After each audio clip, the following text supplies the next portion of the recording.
അമ്മേ, ദേ ഏട്ടൻ വന്നു. എന്താ ഏട്ടാ വൈകിയത്? ഏട്ടനെ കാണാഞ്ഞ് അമ്മ വിഷമിച്ചിരിക്കുകയായിരുന്നു ഇവിടെ. ഒരു കത്തെങ്കിലും അയക്കാൻ ഞാൻ. ഒട്ടും റെസ്റ്റ് ഇല്ലായിരുന്നു. Day and night വർക്കാ.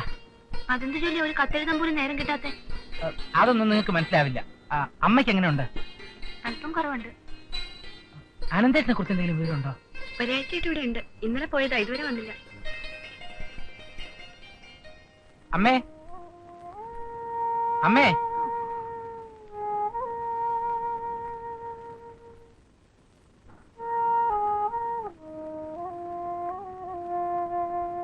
അമ്മയുടെ കരച്ചില് കാണാനാണോ ഞാൻ ഇങ്ങോട്ട് പോകുന്നത്? വീട് വിട്ടാ നീ ഞങ്ങളെല്ലാവരെയും മറക്കുമല്ലേ കൂട്ടാ? മറന്നിട്ടൊന്നുമല്ല അമ്മേ, കുറച്ച് ജോലി തിരക്കുണ്ടായിരുന്നു. എന്താ നിന്റെ ജോലി? ഒരു സ്വാമിയുടെ കടയിൽ കണക്കെഴുത്താ. ആ സ്വാമിയുടെ കഷ്ടകാലം. അതെന്താ? കണക്കിന് 0 മാർക്ക് വാങ്ങിച്ച ആളാ. സ്വാമിയുടെ കണക്കും അത്രേ കാണൂ. മതി മതി, നിർത്ത. അനന്തേട്ടൻ വന്നപ്പോ രൂപ വല്ലതും കൊണ്ടുവന്നു അമ്മേ? പിന്നെ ആ രൂപ കൊണ്ട് 1 കിലോ സ്വർണം വാങ്ങി വെച്ചിട്ടുണ്ട്, പെൺപിള്ളേരുടെ കല്യാണം നടത്താൻ. ഡോക്ടർ ഒരു ടോണിക്കിന് എഴുതി തന്നിട്ട് ഇതുവരെ വാങ്ങിയില്ല. ചേട്ടന്റെ കയ്യിൽ രൂപ വല്ലതും ഉണ്ടോ? പെട്ടെന്ന് പോകുന്നതുകൊണ്ട് സ്വാമിയുടെ കയ്യിൽ നിന്ന് കാശൊന്നും വാങ്ങാൻ പറ്റില്ല. പിന്നെ എനിക്ക് അനന്തേട്ടനെ കാണേണ്ട അത്യാവശ്യ കാര്യം ഉണ്ടായിരുന്നു. ഇനി എവിടെ പോയാ തപ്പുന്നത്? എനിക്കാണെങ്കിൽ ഉടനെ മടങ്ങിപ്പോവുകയും വേണം. നീ ആ പരമുവിന്റെ കടയിൽ നിന്ന് അന്വേഷിച്ചാൽ അറിയാൻ പറ്റും അവൻ എങ്ങോട്ടാ പോയിരിക്കുന്നതെന്ന്.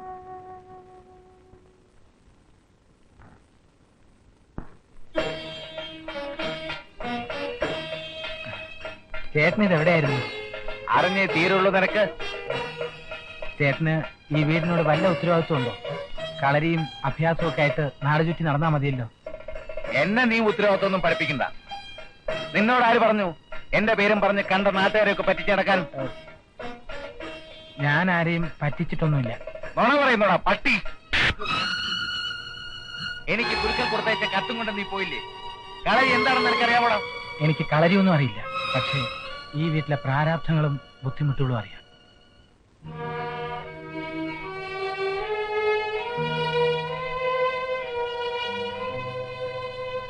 കളരി അഭ്യാസം എന്നൊക്കെ പറഞ്ഞു നടന്നാൽ വയറ് നിറയില്ല ചേട്ടാ. പാചകത്തിന് നീ പണ്ടും മോശമൊന്നുമല്ല. ആൾമാറാട്ടം നടത്തിയിട്ട് നിന്ന് ന്യായം പറയുന്നു. പൊയ്ക്കോണം എന്റെ മുമ്പിൽ നിന്ന്. അത് ചേട്ടാ, ചേട്ടനോട് എനിക്കൊരു അത്യാവശ്യ കാര്യം പറയാനുണ്ടായിരുന്നു. ഞാനൊരു പ്രശ്നത്തിൽ കുടുങ്ങിയിരിക്കുക.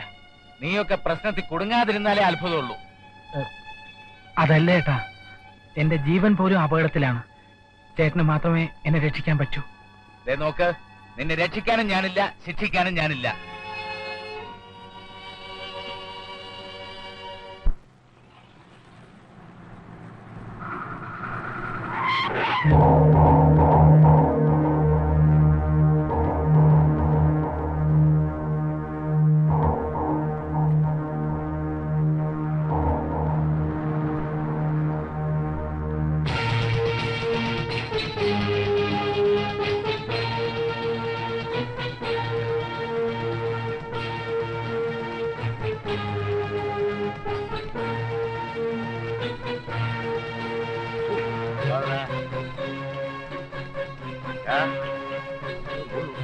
കുറച്ചെവിടെ പോയിരിക്കുക?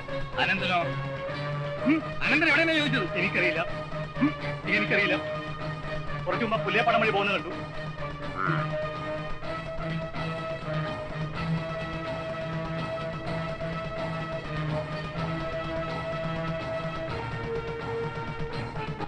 അതാ പോയിരിക്കുന്നു.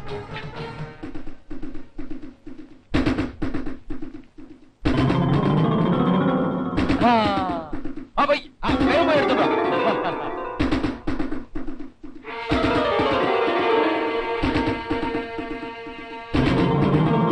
വേഗം എടുത്തോണ്ടോ.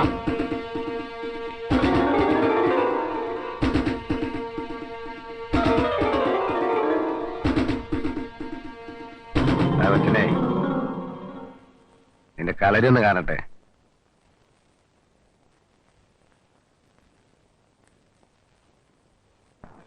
അത് പിന്നെ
എന്തായി? നമ്മുടെ പരിപാടി എല്ലാം പൊളിഞ്ഞാ എന്ത് തോന്നുന്നു. പറ്റി? അല്ല, ചേട്ടൻ വലിയ കളരിയാശാനെന്ന് പറഞ്ഞിട്ട് പോത്തിനെ പോലെ അടി വാങ്ങിക്കുന്നു. അയ്യോ, അല്ല, അപ്പൂട്ടിനെ പോലെ അയാളും പടായാന്നോ? അതൊന്നുമല്ല. അനന്തേട്ടൻ എന്തെങ്കിലും മനസ്സിൽ കണ്ടിട്ടുണ്ടാവും. അയ്യോ, മനസ്സിൽ കണ്ടിട്ട് കാര്യമില്ല. ആദ്യം ശരീരം പടക്കാൻ നോക്കണ്ടേ? അല്ല, വേണം, അങ്ങോട്ട് പോ.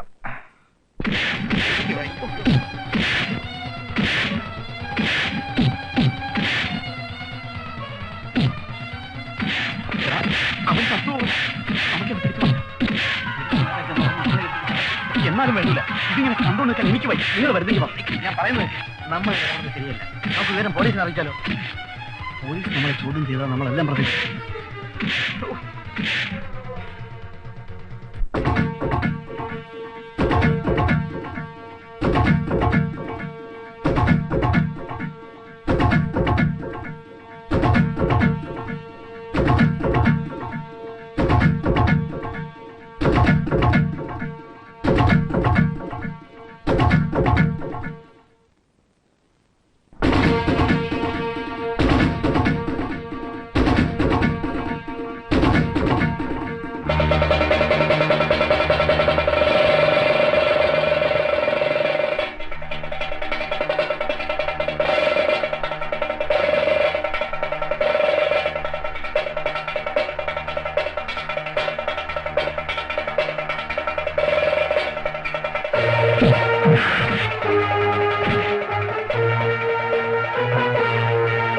അവന് 4 കിട്ടിയപ്പോണ്ടല്ലോ അവന്റെ ശരീരത്തിൽ വളരെ ഇളകിളയും ഇതാ പറയുന്നത്. മുല്ലപ്പൂമ്പൊടി ഏറ്റ് കിടക്കും കല്ലിനും കൊണ്ടാണ് സൗരം. അങ്ങനെ ചേട്ടന്റെ മനസ്സിന് കിട്ടാതിരിക്കുമോ?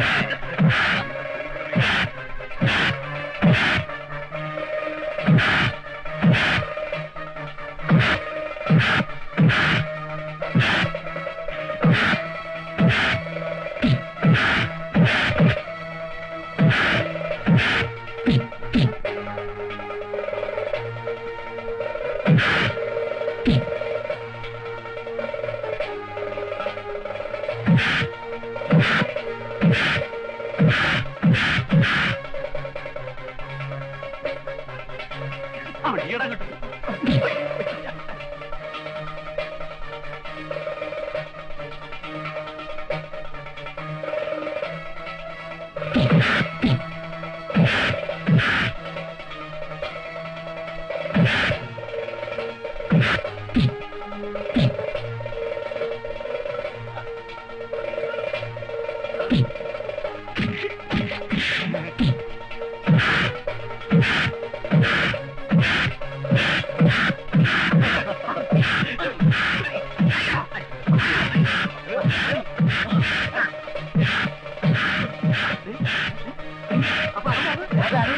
ഞാൻ അപ്പുക്കുട്ടൻ.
അവനെപ്പോഴും ഒറ്റപ്പാടെത്തി വലിയ നടമ്പുത്തി.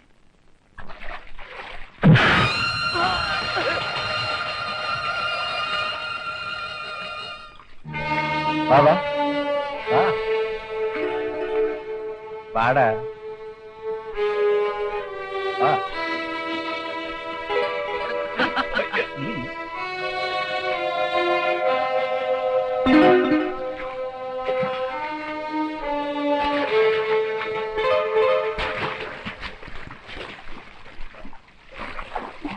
ഇനി കണ്ടാലും സാരമില്ല.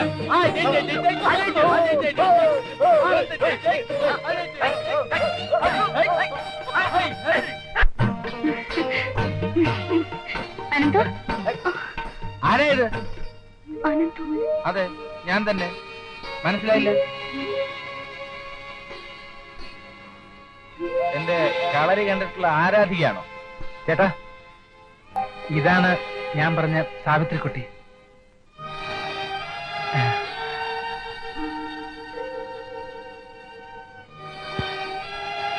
ഇയാളാണല്ലേ ഈ കഥയിലെ നായിക? അതെ. അതാരാ? ഗായത്രി, സാവിത്രിക്കുട്ടിയുടെ ചേച്ചി. ഓ, അയ്യോ എന്റെ പൊന്നിയേട്ടാ, അപ്പുക്കുട്ടനെ പോലെ 1.5 മാസം മുമ്പ് തുടങ്ങിയ നല്ലത് 1.5 വർഷമായി.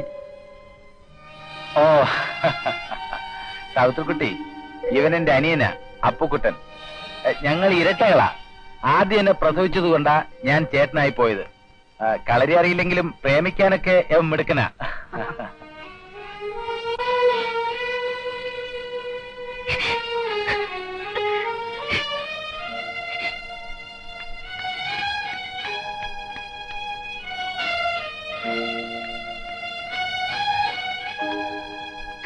സാവിത്രിക്കുട്ടി,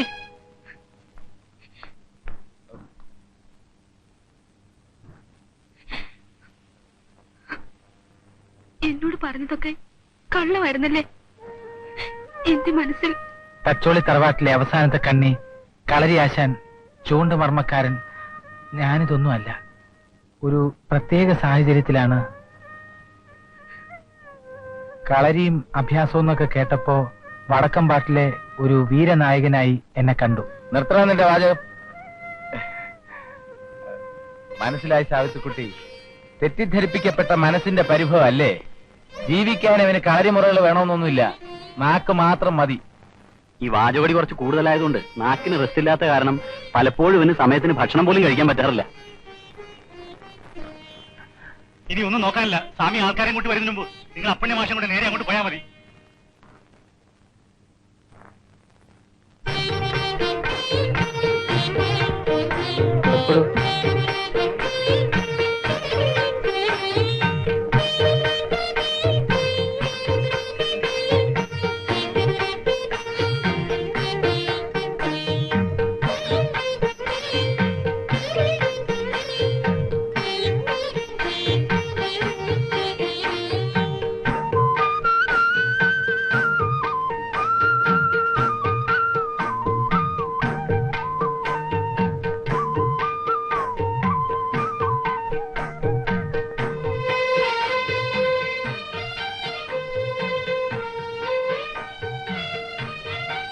നാരദനെ ഒരു പാരയായിട്ടാണല്ലോ എല്ലാവരും കാണുന്നത്.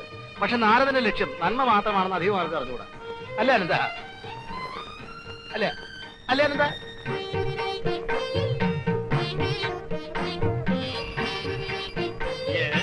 ചായ തരാൻ പറഞ്ഞിട്ട് എത്ര നേരമായി? കൊണ്ടുവരുന്നു.